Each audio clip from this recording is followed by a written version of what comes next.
com essa palavra. Fechou? Então vamos lá, vamos ler primeiro Lucas 15 e depois a gente vai ler Filipenses 2. Deixa eu já deixar Filipenses separado aqui também.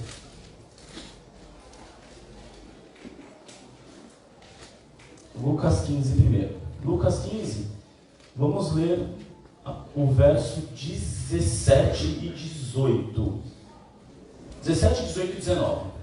É um trechinho da parábola do filho pródigo, ou a parábola dos dois filhos, dos filhos perdidos. Uma parábola que recebe vários nomes. Eu acho que na sua Bíblia deve estar escrita a parábola do filho perdido.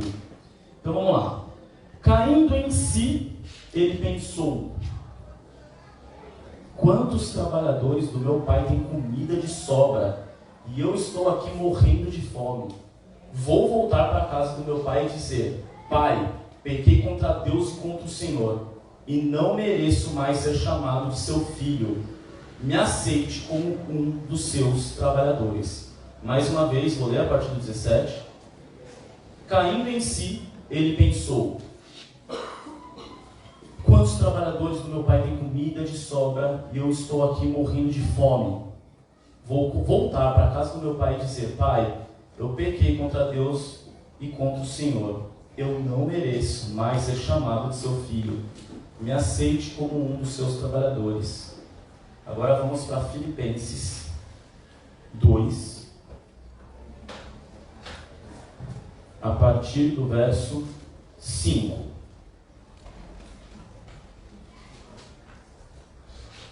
Tenham entre vocês o mesmo modo de pensar que Cristo Jesus tinha. Ele tinha a natureza de Deus, mas não tentou ficar igual a Deus. Pelo contrário, ele abriu mão de tudo que era seu e tomou a natureza de servo, tornando-se assim igual aos seres humanos e vivendo a vida comum de um ser humano. E ele foi humilde e obedeceu a Deus até a morte de cruz. Mais uma vez esse trecho. Tenham entre vocês o mesmo modo de pensar que Cristo Jesus tinha. Ele tinha a natureza de Deus, mas não tentou ficar igual a Deus. Pelo contrário, ele abriu mão de tudo que era seu e tomou a natureza de servo, tornando-se assim igual aos seres humanos e vivendo a vida comum de um ser humano. Ele foi humilde e obedeceu a Deus até a morte de cruz. Gente, esse trecho de Filipenses fala para a gente ter a mente de Cristo. É um convite que Paulo faz a essa igreja de Filipo. Essa cidade tinha uma igreja, eu queria já de cara que vocês soubessem, que é uma das igrejas que deixa Paulo muito feliz. Paulo fala vários momentos nessa carta, a essa igreja, o quanto ele está feliz com essa comunidade. Então é uma comunidade que já gera alegria a ele. Ele já vê nessa comunidade uma postura de pessoas que querem seguir Jesus. Só que, para essa mesma comunidade que ele já vê uma disposição de seguir a Jesus, ele dá essa mensagem: tenham vocês o mesmo modo de pensar que Cristo Jesus tinha. Então é interessante a gente saber qual que é o modo de pensar de Jesus, para que a gente seja essa comunidade de pessoas que tem a mente de Cristo. O convite para nós hoje é a gente ter dentro de nós, na nossa mente, essa mentalidade de Cristo. E o trecho deixa muito claro qual que foi a mentalidade de Cristo. Ele estava com Deus, ele é Deus, mas ele deixa essa natureza divina e vai para uma natureza humana. Não só essa atitude dele já foi a grande atitude, a grande mentalidade, como sendo um ser humano, ele obedece até a morte e morte de cruz. Então, gente, a mente de Cristo é sair de um lugar e ir para um outro lugar. Então é essa a mentalidade que você, enquanto um discípulo, uma discípula de Cristo, precisa ter. A sua mente está num lugar e vai para outro. Onde estava a mente de Deus? A mente de Cristo estava junto com Deus. Só que ele se torna humano. Então ele estava numa condição superior. E, gente, não é qualquer condição superior a essa que estava, não. A condição que a Bíblia narra é impressionante. Os anjos, nesse exato momento, eles não cansam de louvar o Senhor e e Jesus falando: Santo, Santo, Santo. Nesse exato momento, todo esse período que eu vou falar, desde que você nasceu, desde que o mundo é mundo, os anjos do Senhor louvam a Deus dizendo: Santo, Santo, Santo. Então, diante da grandeza de Deus, os anjos não conseguem parar de louvar a Deus. E Jesus estava nessa condição de louvor, recebia louvores constantes, porque a beleza de Deus é gigantesca. Se a beleza de alguém nessa terra já é tão grande a ponto de a gente falar: você é lindo, você é linda, não é? A gente tem pessoas que a gente fala isso: você é incrível, né? Eu vindo para cá, eu lembrei daquela música do Caetano falando: meu, você é linda mais que demais, você me faz feliz, né? Se a gente não consegue olhar para uma pessoa e falar: você é linda, os anjos olham para Deus e falam: você é lindo, você é maravilhoso, e eles não conseguem parar de falar sobre isso. Você é único, você é perfeito, você é santo. E Jesus estava lá, nessa condição, sendo louvado constantemente. Muito obrigado. Vou aproveitar e beber o cálice. Todo o segredo da palavra está aqui. Essa água eu vou voltar a ter sede. Mas Jesus Cristo tem uma... Então eu começo a falar com a água. Só beber uma gole d'água e começo a falar: essa água eu vou ter sede, a água de Jesus, você nunca mais tem sede. Mas vamos lá, vamos focar aqui. Gente, Deus estava numa condição única, Jesus sendo louvado por todo sempre. Ele sai dessa condição e toma a forma humana. E uma forma humana para viver uma humilhação constante. Jesus escolheu ser humilhado. Jesus escolheu sair da condição de ser louvado para uma posição de ser humilhado. Essa é a mente de Cristo. Essa é a sabedoria de Deus, que é loucura para esse mundo. A sabedoria de sair de uma condição de poder, de superioridade, de grandiosidade, para uma situação de fraqueza, de inferioridade, de zombaria.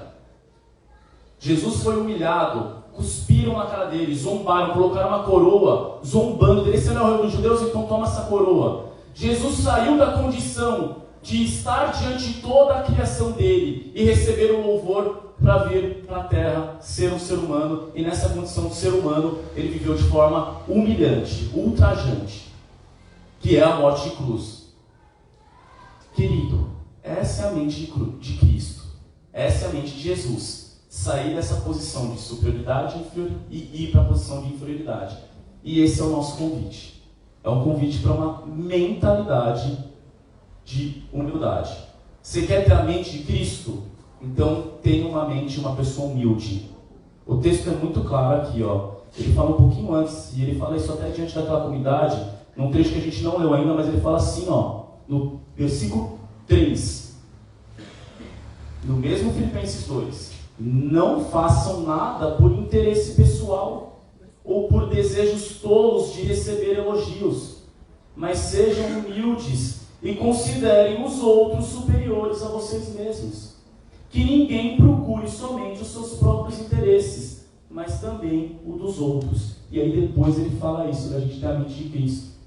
Então, a nossa mentalidade aqui é essa de considerar qualquer pessoa que está diante de você como alguém superior a você. Muda o teu pensamento, muda a mentalidade de você se achar mais do que você é. O que você é, eu acho que deu uma falhada aqui, né? Tá de boa? Vocês estão me ouvindo bem, gente? Eu estava falando muito alto, né? Estou empolgado, estou na pegada, fogo do Espírito, recebe. Não, mas eu estou mesmo cheio dessa vontade de falar de Jesus. É uma coisa que me deixa muito alegre, gente. Estou estonteantemente, nem essa palavra? Estou estonteantemente, se existe essa palavra, mas é essa daí, feliz. Feliz porque eu tenho o privilégio de compartilhar do Evangelho de Cristo. E quem tem esse privilégio tem uma alegria que é única. Então estou muito feliz aqui de estar compartilhando do Evangelho de Cristo.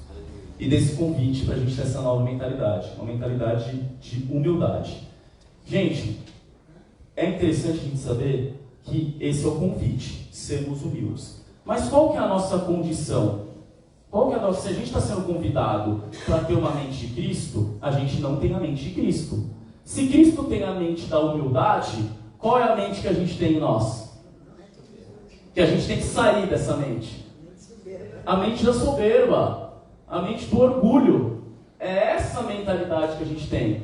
A da soberba e do orgulho, é dessa que a gente tem que sair. E, gente, essa mentalidade não é qualquer uma.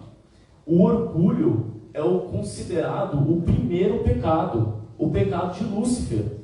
Lúcifer estava numa condição, enquanto criatura de Deus, ele era um ser iluminado, um anjo de luz, um ser belo, talvez o maior de todos os anjos que tinha ali, naquele lugar. Um anjo que Deus criou, como todas as questões que Ele criou, Deus criou coisas maravilhosas e Lúcifer era algo maravilhoso, um anjo perfeito. E Lúcifer, em vez de olhar para Deus e lembrar que é de Deus que vem toda a perfeição dele, Lúcifer teve o orgulho de olhar para si mesmo e falar: eu sou bonito, eu sou poderoso, eu sou o maior. E escolheu sair da presença de Deus.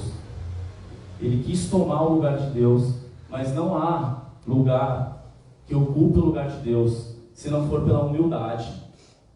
No coração orgulhoso, no coração soberbo de Lúcifer, não cabia Deus, só cabia a si próprio. Então ele sai do paraíso dessa condição.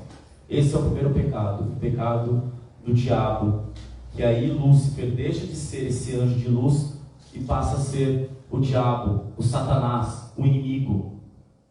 O pecado do orgulho tirou Lúcifer da posição que ele estava, de ser o anjo entre os anjos.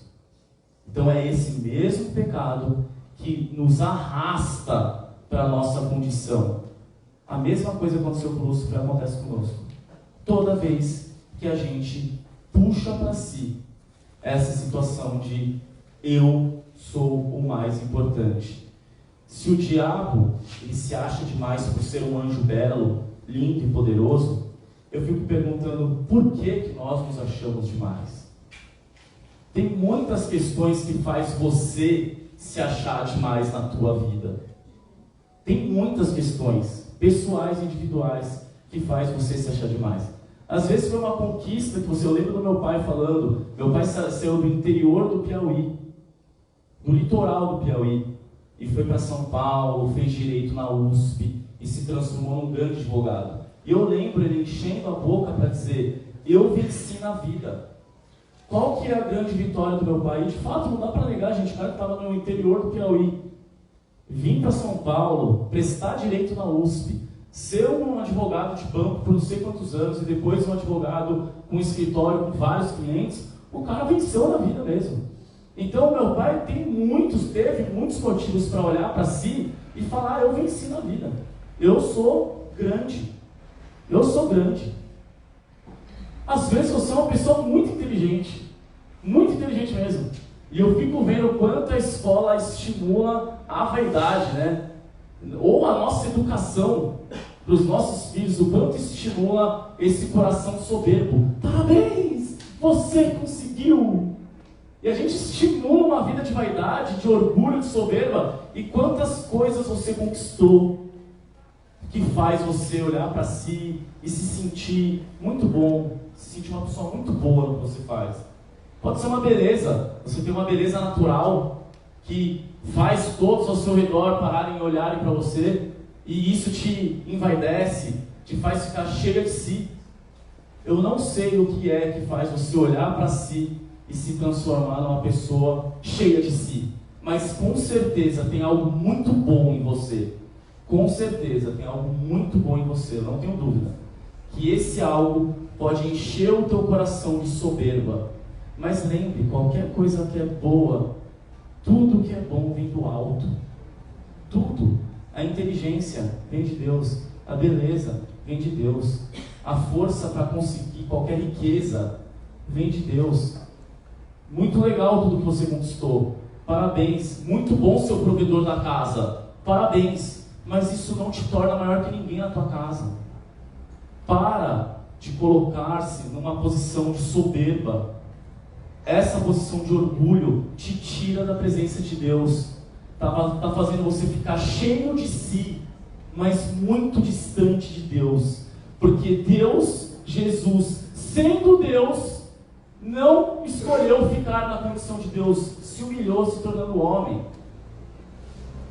Então quem somos nós para querer ficar nesse posicionamento de soberba, de orgulho? Essa mente não é de Deus. Por quê? Você viver toda a dimensão da tua existência não é no eu, mas no nós. Quando a gente está no orgulho e na soberba, a gente está focado no eu. Mas a gente foi criado por Deus, por uma comunidade de amor. Pai, Filho e Espírito Santo. Eles são um nós. Então nós também vamos viver o nós. A soberba nos coloca no eu. A humildade nos coloca no nós. Você viver a sua plenitude enquanto um discípulo de Cristo, uma discípula de Cristo, é você viver numa comunidade de amor, como Deus, o Pai, o Deus, o Filho e o Deus, o Espírito Santo são uma comunidade de amor. Então é esse o convite que você tem para a tua vida, de sair do eu e viver mais a comunidade, o nós. Mas não é qualquer tipo de comunhão não, viu? Não pense que só você está na igreja, junto de um grupo, você faz parte de uma comunidade, tem algo em comum, somos um nós. Eu lembro quando a gente estava no comecinho da Surf House, lá na casa do Serginho da Kika, o Lu ficava brincando. Eu sou, porque tinha a Universal, né? Tinha, eu sou a Universal. E aí o Lu ficava fazendo a brincadeira. Eu sou a Surf House.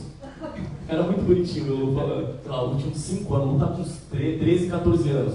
E ele com 5, 6. Eu sou a Surf House. Então não adianta você levantar uma bandeira Surf House. Não adianta você falar, não, eu faço parte de uma comunidade. Se dentro mesmo dessa comunidade, você está aqui para o eu. Você está aqui para ser superior. Não, aqui é para ser inferior. Os discípulos que ficavam ali, quando estavam andando com Jesus, os discípulos ficavam pensando, quem que é o maior da gente? Não, sou eu. Ou eu vou ficar do lado direito de Jesus, você fica do lado esquerdo, tá bom? Eles ficavam disputando entre eles quem era o maior. E aí Jesus, com todas as letras, falou, isso que acontece de quem achar que quer ser o maior, é nesse mundo. Por quê? No meu reino, quem é o maior é o menor, é o último, é o servo.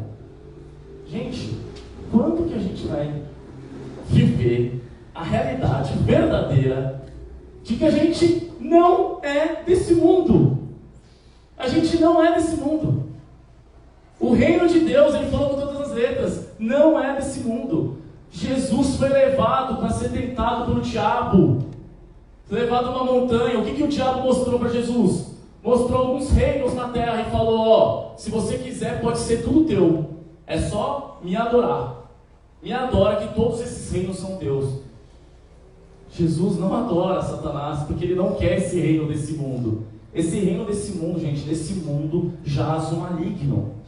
Nesse mundo jaz o maligno. Nós não somos esse mundo. Nós somos convidados para instaurar nesse mundo o reino de Deus.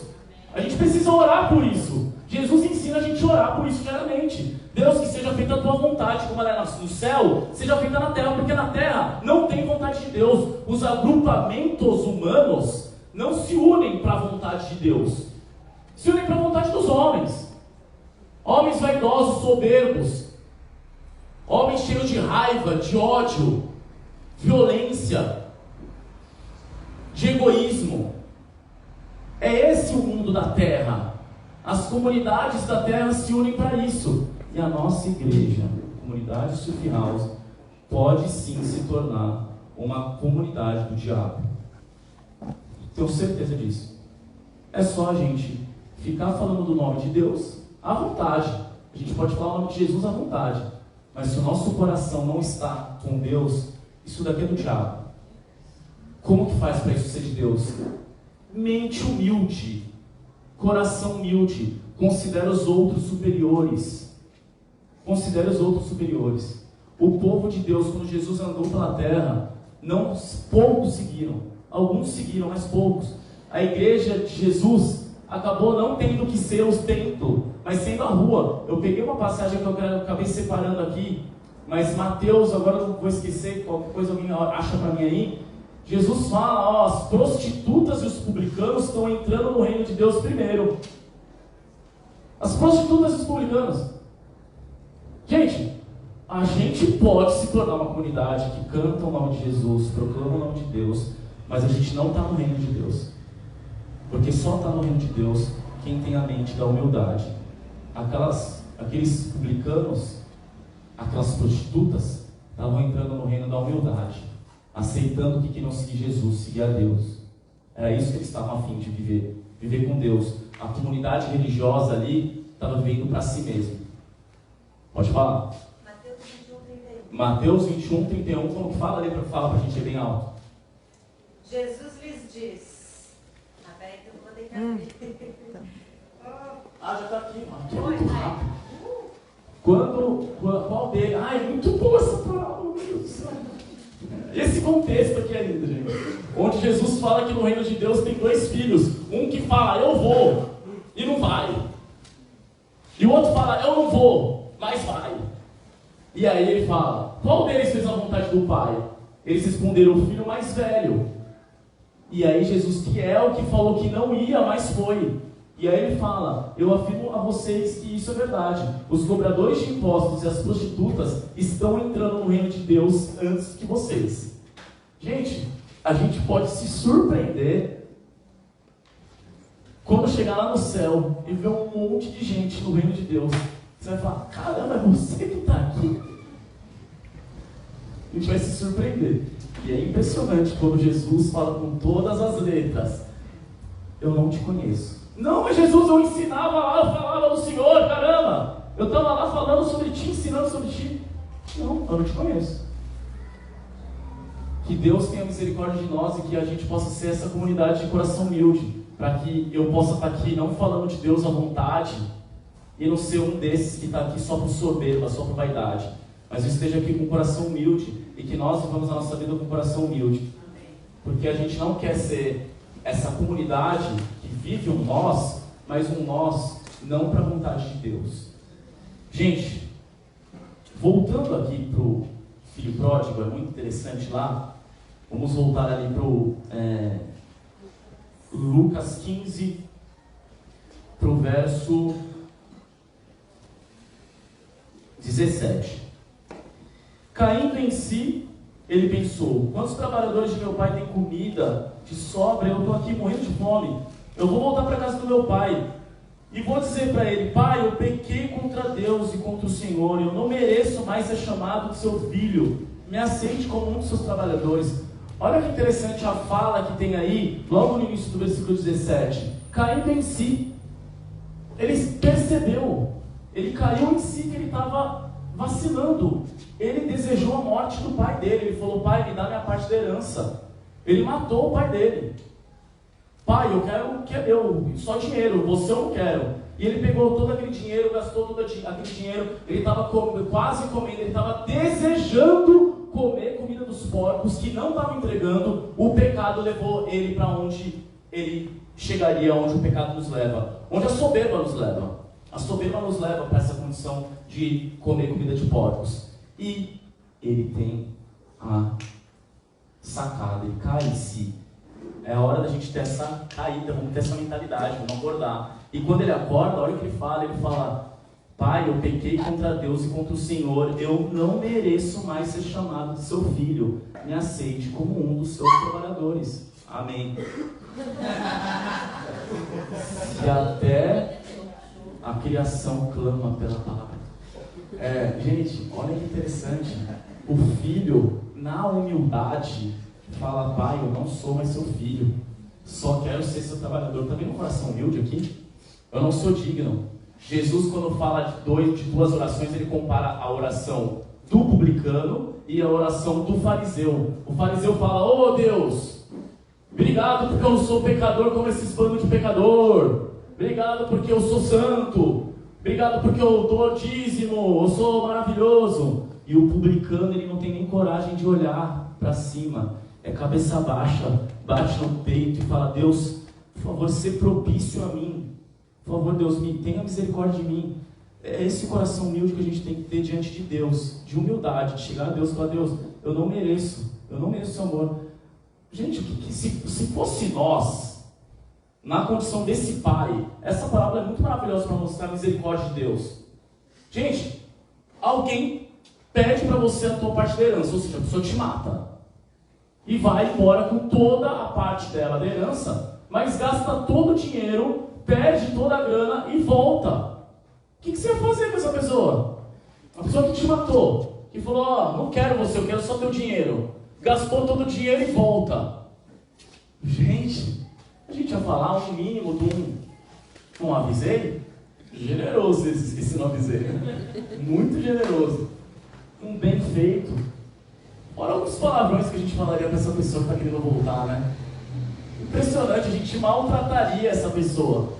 Ia tomar a vara de marmelo lá, né? Ia tomar um sacode, um gurizão que gasta todo o dinheiro e quer voltar. Como assim, mano? Agora você não volta aqui nem a pau. Te vira, cuida da tua vida. As relações humanas são assim.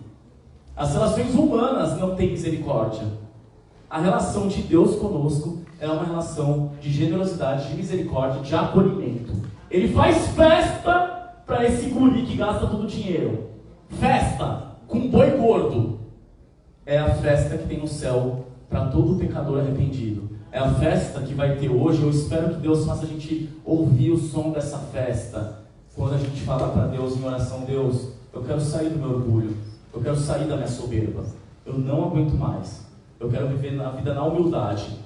É uma festa que está tendo no céu quando você está tendo essa oração. Você está arrependido. E Deus festeja. Tem festa no céu quando uma pessoa se arrepende e sai da vida da soberba e do orgulho. Por quê? Porque a vida do soberbo e do orgulho leva a pessoa à morte. Leva a pessoa a um labirinto onde a gente não sai, querendo loucamente sair, mas a gente não sai, morte, mas a gente não sai, morte em cima de morte, pecado em cima de pecado. E agora é a hora do seu sonho. É que ele está lá na live assistindo, ele está na live aí. Nem sei. Quem? O nosso querido amigo, irmão. Dua, eu te chamando ele de Duane o tempo inteiro hoje, é Dua, tá? Em vez de Luan, é com D, Dua. Ele sonhou, hoje de manhã, que, na madrugada de ontem para hoje, que ele estava num labirinto. E nesse labirinto, em alguns cantos do labirinto sem saída, tinham várias TVs assim, com alguns pecados. Então ele se deparava com, e eu não vou nomear os pecados deles, os pecados que ele citou. Mas imagine você no labirinto, e aí o pecado ali que ele viu, e aí você quer sair daquele, se aproveita daquele pecado, mas você quer sair daquele pecado, e aí vai para uma outra parte, e tinha uma outra tela com um outro pecado, e aí você sai para um outro pecado, e você nem sabe mais que você está no labirinto, porque você ainda, mesmo preso nesse lugar, você tem alguns pecados para desfrutar, e você acredita que aquilo é de alguma maneira bom para a tua vida. Só que de repente, no meio do labirinto, Jesus aparece e fala: Dua, eu vim aqui, eu quero te tirar desse labirinto. E o Dua falou: mas eu estou no labirinto? Sim, você está no labirinto, eu quero te tirar desse labirinto. E Jesus pega o Dua e tira ele do labirinto. Eu tinha que contar esse sonho, não tinha, gente? Não é revelador esse sonho, gente? Caramba, a comunidade tinha que saber desse sonho. Deus quer nos tirar do labirinto do pecado, do labirinto da soberba, do labirinto do eu, e a gente totalmente preso nesse eu, e não sai desse eu, e acredita de alguma maneira que a gente está seguindo algum caminho. A gente não está seguindo caminho nenhum caminho é seguido no labirinto, a gente está preso no labirinto, a gente está escravo ao labirinto da soberba e do orgulho. Jesus ainda tem a humildade de vir até nós e nos resgatar desse labirinto. Gente, o nosso mundo, ele é tão cheio do maligno que até a virtude da humildade é vista como uma coisa ruim. Esse é um problema, porque eu tenho certeza que muitos de nós aqui nesse momento, ouvindo essa palavra, tá louco, já saiu, já valeu, obrigado, gostei, vou sair daqui querendo ter a mente de Cristo, estou cheio de vontade de ser uma pessoa humilde, da mesma maneira que Jesus. Você está muito empolgado, empolgada. Só que essa natureza desse mundo maligno que está aqui nesse reino, e que reina nesse lugar, faz a humildade ser uma coisa ruim. Você, para ter uma atitude de considerar o outro superior a você, você vai se achar uma pessoa fraca. Você vai se ver como uma pessoa frágil. E você não quer ser fraco e frágil. Você quer ser forte. Você quer se impor. Você quer se posicionar. E é essa virtude da humildade que nos leva para o caminho de ter a mente de Cristo pode se tornar, sim, motivo de não desejar, porque a gente vive numa cultura que não valoriza isso. É loucura para esse mundo a humildade.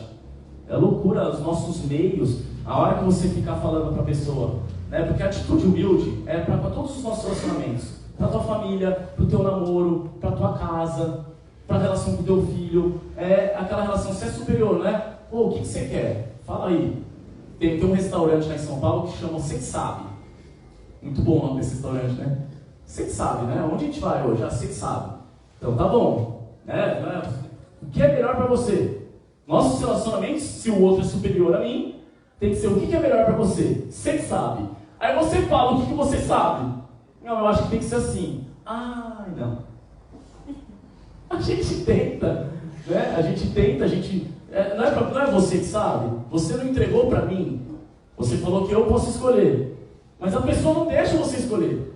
A pessoa quer ser humilde, fingindo, falando você que sabe, entregando para mim, naquele momento, o posicionamento de ser superior a ela, porque as nossas brigas deveriam ser você que sabe. Ah, não, você que sabe. Ah, não, o que é melhor para você? Não, o que é melhor para você. Deveria ser assim as nossas brigas. No que é melhor para o outro. Porque a gente está numa comunidade onde o outro é superior, a gente só está importado com o outro. Então você que sabe. Só que você que sabe mesmo. Se você está afim de falar você que sabe, o outro vai querer uma coisa que você não quer. E tudo bem, porque você falou você que sabe. Não é assim? Então, gente, não vai ser fácil isso. Não vai ser fácil mesmo.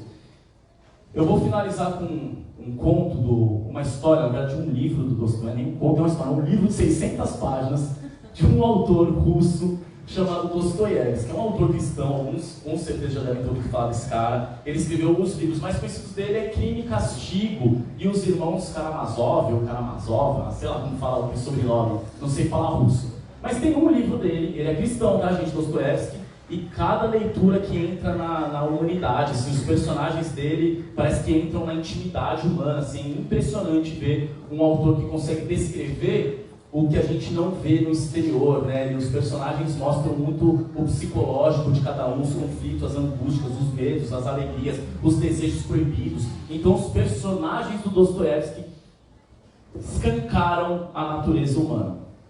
E, normalmente, todos os livros dele têm algum personagem que vai dar um traço, uma característica de Cristo.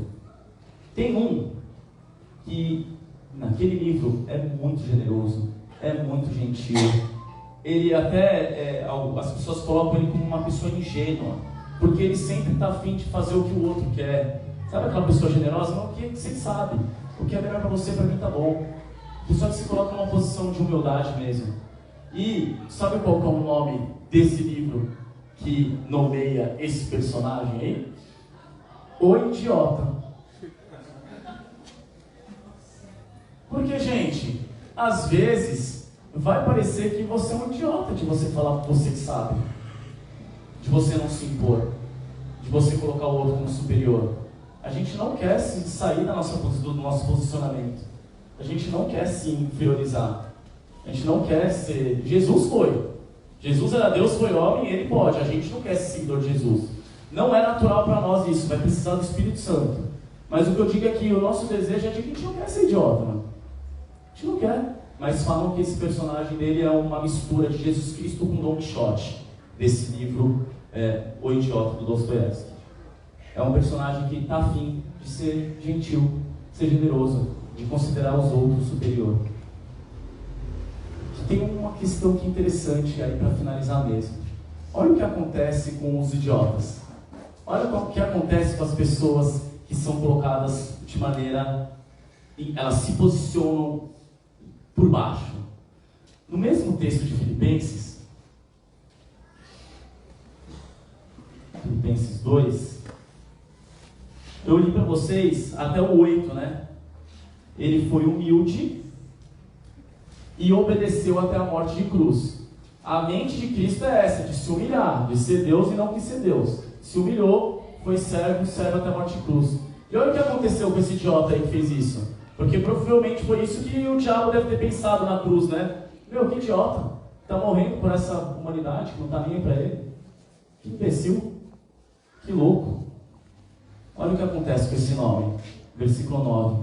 Por isso Deus deu a Jesus a mais alta honra e pôs nele o nome que é o mais importante de todos os nomes, para que em homenagem ao nome de Jesus, todas as criaturas no céu, na terra e no mundo dos mortos caiam de joelhos e declarem abertamente que Jesus Cristo é o Senhor, para a glória de Deus o Pai. Gente, o humilhado foi exaltado. O último foi o primeiro. O primeiro dentre muitos.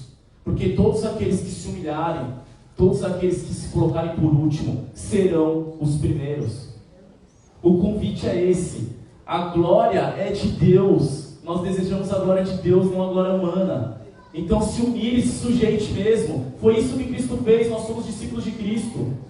Espírito Santo nos ajuda a ser assim. A gente não quer, o nosso coração está cheio de orgulho, cheio de vaidade, cheio de soberba. Mas o nosso desejo é te imitar. Porque da mesma forma que todo joelho se dobrará, toda língua confessará que Cristo é o Senhor.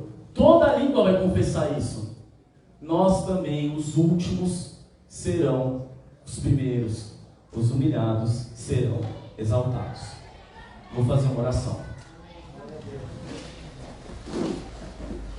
Senhor Deus, sou muito grato, Pai, porque a sua palavra ela comunica diretamente ao nosso coração soberbo e orgulhoso. Senhor, tira a gente desse labirinto, Pai. Tira, a gente está perdido. A gente está morto nos nossos pecados. Nos dá a mente de Cristo, Senhor. Nos ajuda a viver essa mentalidade de humilhação.